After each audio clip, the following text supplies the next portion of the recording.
o parecer jurídico quando este órgão, quando esta unidade jurídica maior, ela emitir uma autorização, né? Mas assim, Mike, como é que isso vai funcionar? O órgão ele vai emitir, a assessoria jurídica ela vai emitir uma nota? Olá! E hoje é dia de festa aqui no Boletim Diário, pois estamos recebendo um novo professor. Ele que é advogado, assessor jurídico do Tribunal de Contas do Estado do Amapá. Seja muito bem-vindo pela primeira vez aqui no Boletim Diário, o professor Mike Camelo.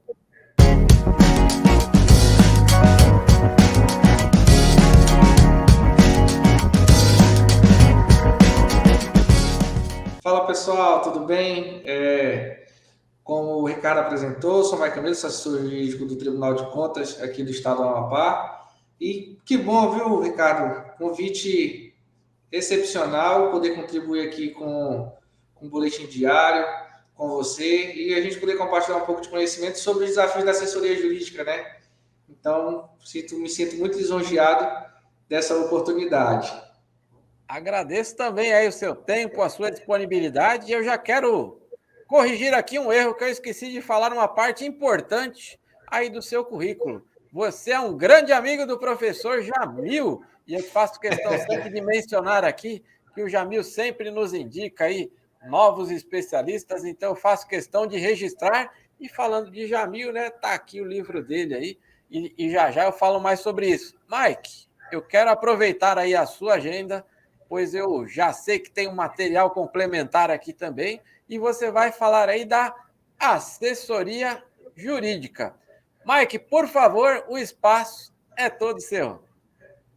Obrigado, Ricardo. Exatamente. O professor Jamil ele é um grande amigo e sempre tenho falado isso, né, em alguns lugares. O professor Jamil é um mentor nosso.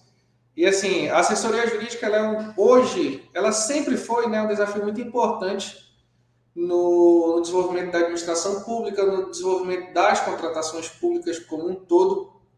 E com o advento da nova lei, da 14133, a gente tem um desafio muito maior com a assessoria jurídica. A gente tinha ali uma demanda que já era muito, muito grande e uma avaliação jurídica e crítica dos processos de contratação pública.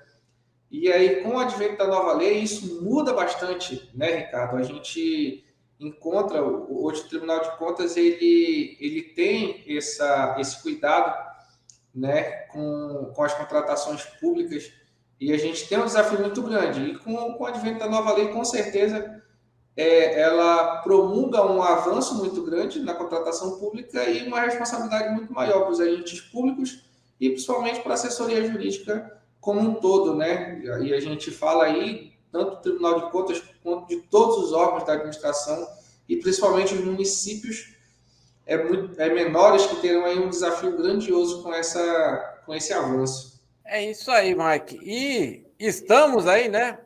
Prestes aí do dia D, pouco menos de 30 dias.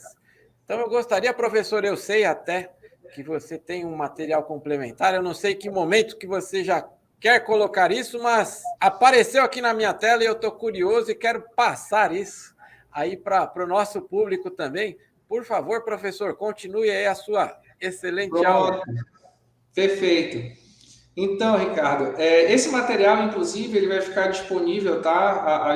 As pessoas que quiserem consultar ele, eu vou disponibilizar para o boletim diário e as pessoas podem pedir aí, baixar, né, para contribuir com o conhecimento. E também, se quiserem, pode procurar no Instagram que eu vou disponibilizar. Aqui é um pouco já da fase, né, da fase da análise jurídica do parecerista, do assessor jurídico, que a gente vai ter agora com a 14133. Lá atrás a gente tinha um pouco da regra da análise do edital e seus anexos, então competia a assessoria jurídica naquela etapa, a análise tão somente via de regra, e eu digo isso via de regra, porque na prática a gente acabava analisando um pouquinho de todo o processo pelo menos no Tribunal de Contas a gente tem essa cautela de analisar o processo na sua fase inicial. Porém, nessa etapa, a assessoria jurídica ela não iria tecer uma opinião jurídica sobre essa etapa. Com a 14133, não, isso muda muito, né? A gente pode ver no material aí, o parecer jurídico ele vai passar com a obrigatoriedade da lei para os procedimentos de contratação, desde a fase inicial, ali, desde do estudo técnico preliminar, desde o documento de formalização da demanda, gestão de risco. Nós não iríamos aí entrar no mérito desse procedimento. Contudo, a necessidade dele hoje é uma obrigatoriedade legal. Isso aí vai estar previsto, né, na lei. Então, a gente vê aí que o parecer jurídico ele vai entrar no processo, ele surge no processo na fase final, né, da fase preparatória, com o controle prévio de legalidade, a análise jurídica, as contratações diretas, os acordos e os termos de cooperação técnica de convênios e termos aditivos. Ou seja, anteriormente, a lei ela falava em análise jurídica do edital e seus anexos. Hoje não, hoje a gente já faz o controle prévio de legalidade da fase preparatória. Então é um desafio muito maior.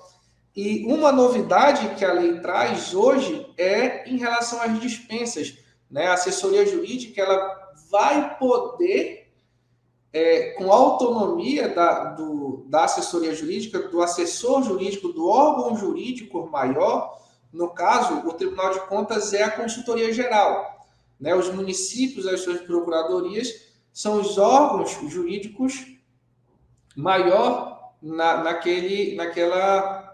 naquela administração. Então, eles poderão, a administração ela poderá dispensar o parecer jurídico quando este órgão, quando esta unidade jurídica maior, ela emitir uma autorização, né? Mas assim, Mike, como é que isso vai funcionar? O órgão ele vai emitir, a assessoria jurídica ela vai emitir uma nota, sugere-se, a lei diz que será um parecer jurídico que terá elementos para aquelas contratações mais corriqueiras. Vou dar um exemplo aqui, uma aquisição de água. É uma rotina da administração, uma aquisição de água, né? Manutenção veicular. É uma rotina da administração, manutenção veicular. Então, nesses casos específicos, o órgão jurídico maior ele vai poder elaborar um parecer que servirá como base para a administração poder dispensar, e aí entende-se, a administração ela não vai fazer aquela contratação direta dispensando o parecer jurídico. Não, ela vai utilizar parâmetros jurídicos já adotados pelo órgão competente para poder fazer essa contratação. E automaticamente a gente traz uma celeridade muito maior ao processo. E aí tem a questão do ato da autoridade jurídica máxima e o baixo valor, baixa complexidade e a padronização. Então, a 14133, ela traz esse termo da governança, do planejamento da administração pública, e a assessoria jurídica hoje ela funciona como uma base extremamente necessária, como já era anteriormente, mas agora de dar celeridade aos processos públicos de contratação. Né? A gente vê que é uma responsabilidade muito grande, porque, veja bem, o gestor, o ordenador de despesa, ele vai dispensar, autorizar uma contratação com o parecer prévio, com o parecer já fixado ali pelo órgão de assessoria jurídica. Então, a gente tem uma responsabilidade muito grande. Voltamos lá para o processo comum de contratação, processo licitatório. Ele vai ter toda uma fase que também terá no processo de dispensa, porém, a assessoria jurídica ela vai analisar aquele processo, ela vai verificar se houve uma falha ou não. Aqui não, ela vai elencar elementos desse parecer e demandar para que as unidades elas possam fazer a contratação, desde que seja respeitado todos os aspectos que foram colocados ali naquele parecer. Então, assim, para a assessoria jurídica, a gente está hoje como você falou, né? Está muito próximo. E o Jamil brinca muito, os professores brincam muito com isso. Olha, tem sorte quem vai tirar férias entre o dia 20 de março até o dia 20 de abril, porque aí a unidade ela vai ter que correr atrás de regulamentar isso aí. A gente tem aqui no Tribunal de Contas, a gente já tem levantado, já tem feito esses estudos para que a gente possa, a partir do dia 1º, né, já estar trabalhando com os outros procedimentos. Hoje, o Tribunal de Contas ele já trabalha a contratação direta por meio da 14133. É um desafio. Então, a gente já está ali, já começa a cobrar, já começa a observar alguns fatores e as unidades já começaram a se adaptar com isso. Mas o todo é a partir do dia 1º, a gente vai ter aí, com certeza, um desafio muito maior. O famoso dia D, né, Mike?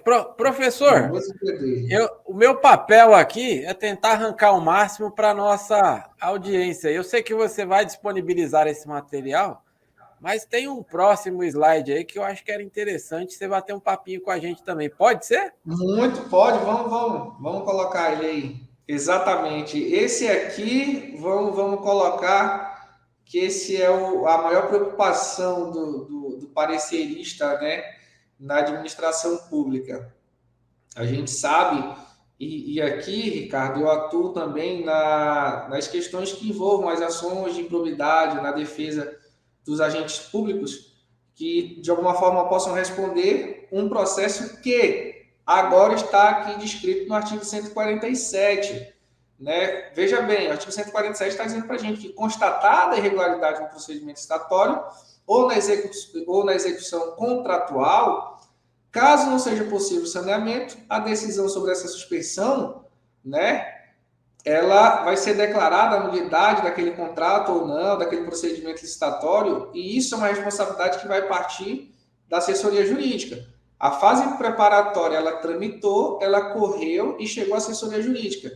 Caso a assessoria jurídica ela não tenha a cautela, o cuidado de verificar que houve uma falha, e é como eu falei, nós não vamos entrar no mérito lá da unidade demandante. Eu sempre uso o exemplo dos materiais de informática. É um termo muito técnico, extremamente técnico. Informática, engenharia e qualquer outro que seja. A gente não vai entrar na parte técnica. Contudo, nós temos que analisar se os procedimentos da fase inicial, da fase preparatória, foram observados. E aí, caso não ocorra essa falha, a gente vai para uma responsabilização, uma possível, né, ação de improbidade, uma ação penal. Então, isso é uma preocupação e a lei ela veio muito mais incisiva, porque cada agente responderá por aquela conduta. E a falha, eu sempre digo isso, no curso que o Jamil deu aqui no Amapá, eu fui consultado por uma colega secretária municipal, e ela perguntou, mas, professor, assessoria jurídica, como é que funciona? A gente recebe o parecer, mas a gente fica naquela dúvida. E eu disse para ela, olha, a assessoria jurídica, ela é o meu malvado favorito, porque ou ela autoriza o procedimento licitatório, ou ela manda retornar, e às vezes a administração ela tem aquela urgência, ela tem aquela necessidade de que aquele processo tramite. Porém, se houver essa falha, a gente vai ter que retornar. E agora, com o advento da 1433, muito mais. Né? Essa análise ela vai ocorrer de uma forma muito mais criteriosa. E aí destaca o parágrafo único. A irregularidade, olha só, o poder público deverá optar pela continuidade do contrato ou pela solução da irregularidade por meio de indenização por perdas e danos, sem prejuízos da apuração de responsabilidade e da aplicação das penalidades cabíveis. Ou seja, todos os agentes públicos envolvidos no contrato, e eu falo todos porque o agente público que solicitar aquela contratação, ele também está ali passível de uma responsabilização. Por quê? Na solicitação, ele vai ter que justificar essa contratação. Ele vai ter que justificar, e essa justificativa ela não é simplória. Tem que ser uma justificativa muito técnica para a solicitação daquela contratação. Então, hoje, a gente está diante de grandes avanços, de grande responsabilidade, mas é uma lei que tem buscado essa garantia do processo público, essa publicidade ainda maior, essa legalidade muito maior. né? A gente anda na esteira, eu costumo dizer, antigamente, há muito tempo atrás, os pareceres jurídicos eles eram obedecer o princípio da legalidade, obedecer, então, hoje não. Hoje o princípio da legalidade, ele é uma obrigatoriedade que faz parte do sangue da administração e ele tem que tramitar, né, nessas condições. Então, importante material vai estar disponível aí, né? A gente, sempre que possível, a gente está aqui, os jurisdicionados do Estado do Amapá sempre contam com o Tribunal de Contas nos cursos, e a gente também está fazendo curso, está preparando os jurisdicionados, isso é uma ferramenta muito importante para a gente, e com certeza para quem está lá e está podendo contribuir e trocar conhecimento. É isso aí, professor. Ó, tá aparecendo aqui embaixo o Instagram do professor. Você não conhecia ainda o professor Mike Camelo? Entre em contato lá, mande um direct. Foi assim que nós marcamos, agendamos esta reunião. Recebi aqui a indicação do professor Jamil, mas ele é muito solícito. Eu vi lá que tem um excelente conteúdo, contribui, né, muito com a gente, assim, distribuindo muito material. Então, você que acompanha aqui o nosso canal, vai esperar o quê? Dia 1º de abril? Para quê? Entre em contato aí com o professor, troque ideia. Eu acho que agora é um momento, né, de capacitação, professor, e eu vou pedir, se possível, para que você deixe aí a dica para o gestor, né, que daqui 30 dias, se não tirou férias, vai precisar tirar em algum momento, né? Dica importantíssima, né? Quem não tirou férias, aproveita essa oportunidade muito grande. Né? A gente vai começar a disponibilizar, Ricardo, no nosso Instagram, um material sobre a implantação da 14133 nos municípios. Né? Poucas pessoas talvez saibam, por exemplo, o estado do Amapá ele conta com 16 municípios. Então, hoje nós temos aqui uma região metropolitana que é formada por 3 municípios. Então, assim, são municípios que já estão avançando nisso. E os outros municípios vão começar a regulamentar. Então, dica importante, lá no Instagram a gente vai começar a soltar alguns conteúdos, né, a respeito dessa regulamentação e como ela deve funcionar no município. Né? Existe uma diferença muito grande entre uma regulamentação que acontece no SEGES e uma regulamentação dentro da realidade daquele município. Então é importante e a gente vai estar disponibilizando com certeza aí muito conteúdo importante para esse novo desafio. Não estarei de férias, infelizmente, dia 1º de abril, a gente vai estar trabalhando, mas vamos lá, vai dar certo. Mas com certeza você está muito bem preparado para o que está por vir aí. O professor já vem se capacitando há bastante tempo, acompanhou todas essas transições, ministra cursos aí com o professor Jamil. E é isso aí, Mike. Eu quero agradecer aí tudo que vocês fazem, né, pelo mundo das licitações. Já falamos aí do seu Instagram, que está aparecendo aqui embaixo. Eventualmente, se você não nos segue também, @licitafor7, não deixe de acompanhar aí todos os nossos canais. Essa entrevista vai estar disponível no nosso Instagram, no Instagram do professor. Se você está vindo aí pelo Instagram do professor Mike, acompanhe lá o nosso canal. Nós buscamos aí várias personalidades do mundo das licitações, assim como o professor. Professor, foi um prazer tê-lo aqui.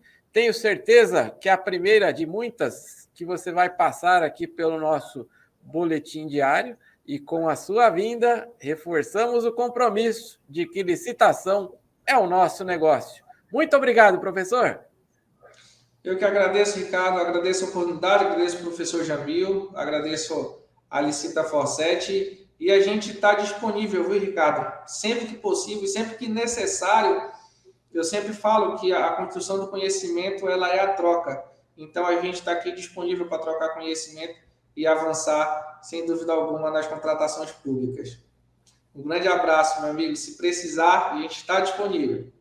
Com certeza.